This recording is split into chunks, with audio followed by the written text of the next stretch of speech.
Hello, everybody, and welcome back to the Grace Unfolding. Today, we're going to be diving into a deeply personal and often challenging question. It's a question that I've discussed on this podcast before, but there's been a few people reach out to me, and this seems to be a continuing question. So, it's been a while since I've talked about it, so we're going to just kind of rediscuss it. And the question is God even real? So today in this podcast, you're going to be walking away with a fresh perspective on doubt, a powerful new way to see your struggles, and the tools to find a more authentic and peaceful faith as you walk in your relationship with God. I'm going to be walking through specifically 3 simple steps that I wanted to give you today.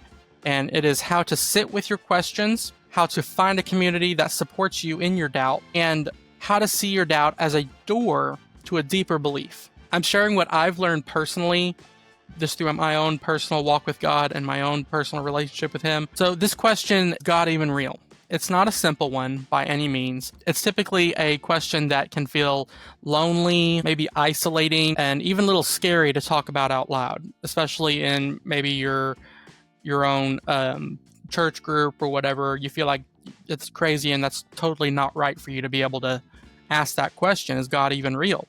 I want to say that here on the Grace Unfolding, your questions are welcome. So just like this one, if there's any other questions that y'all want to talk about, feel free to send them in.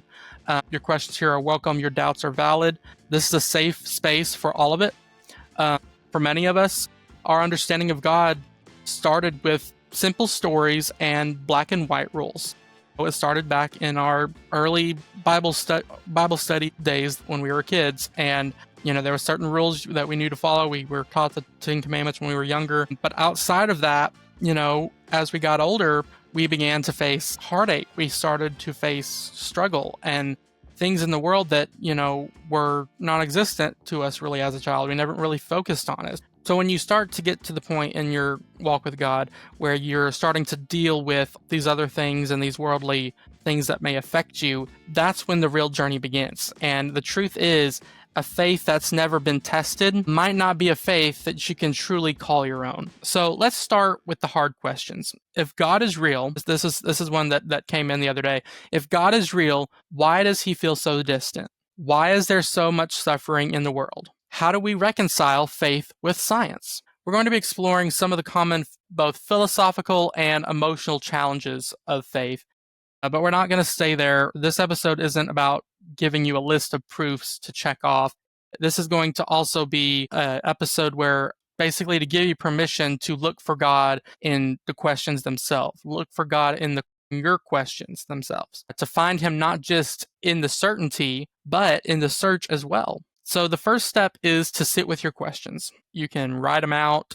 Typically, I write them out. If I write everything out in either in a journal or something like that, that tends to help me prioritize what it is I'm really struggling with at that moment in time, and that's what I can focus on and pray on. So don't push those questions away. Write them down, do something, and don't feel guilty for having them. Your doubts are not a sign of lack of faith, and honestly, they are often the very thing that can lead you to a deeper, more personal connection with God and to have a more personal relationship with Him. Think of questions not as necessarily a roadblock, but as a path into a new, unexplored room of your spiritual house with God.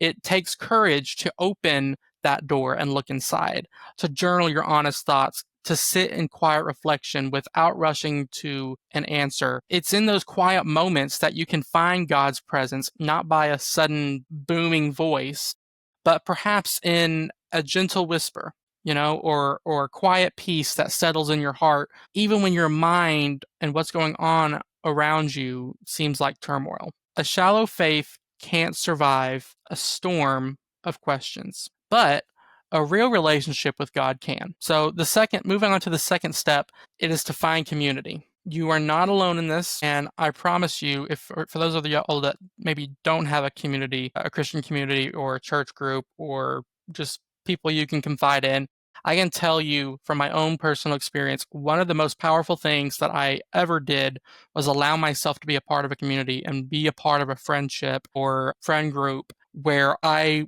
was actually able to be vulnerable, to be honest, and to be humble in what I'm going through.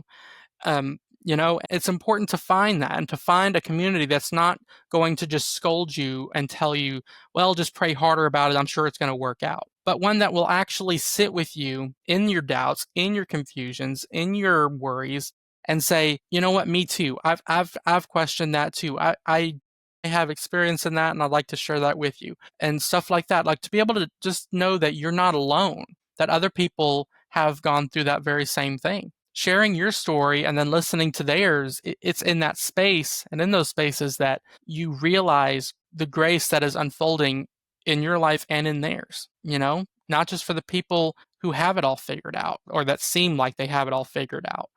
Um, and this might mean finding a trusted friend or a family member or a small group or, even a podcast like this one where you can feel seen and heard. And moving on to the third step here is to see your doubt as a door. When you're in a place of doubt, it can feel like the end of the road. But what if it's the beginning? I want you to ask yourself that. If you're feeling like you're in a season where you're at the end of the road, you've done everything you can, what if that's the end of a season that you've been in, but the beginning of a new one that God's trying to get you in? What if the very act of questioning ends up leading you to seek out God in new ways, to see Him not just as some distant God, but as a presence in your everyday life? Think of the story of Job. His friends had all the right theological answers, you could say, but Job had questions. And in his honest, painful cries to God, he found a deeper understanding of who God is, not as a concept, but as a compassionate and sovereign being. A life of faith isn't about having all the answers. It's about trusting the one who is the answer, trusting in God when you don't have the answer.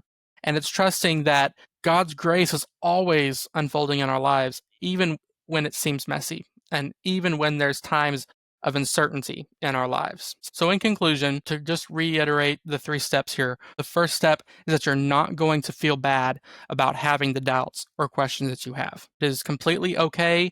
It is normal. Everybody has those thoughts and questions. What's important is that you find a way to get those questions answered. Rather, if that's diving into the word quite literally, or if that's reaching out to a community, getting a part of a community, especially a church community, will more than likely help you the most, on top of, reading the word and praying to God and having that personal time with Him as well. And then the third step is to see those questions as a door and be praying that maybe God is leading you confirmation or a revelation that the season that you've been in that's been causing you to have doubt and whatever your questions are, maybe that isn't the end of your road, but it's the beginning of something new. It's the stop to this, but a new beginning here. And so maybe that's just something you need to pray about and to think about. With that being said, everybody, thank you so much for joining me on this very important conversation today. I pray that you feel a little less alone in your journey and a little more hopeful and where your questions might lead you. I'm so grateful for you, and I'm excited to continue this unfolding journey together. And if this episode resonated with you, please share it with a friend who might need to hear this message. And don't forget to follow Grace Unfolding on your favorite podcast platform or on YouTube, and connect with our community across our social media platforms listed below. And until next time, keep walking in faith, and God bless.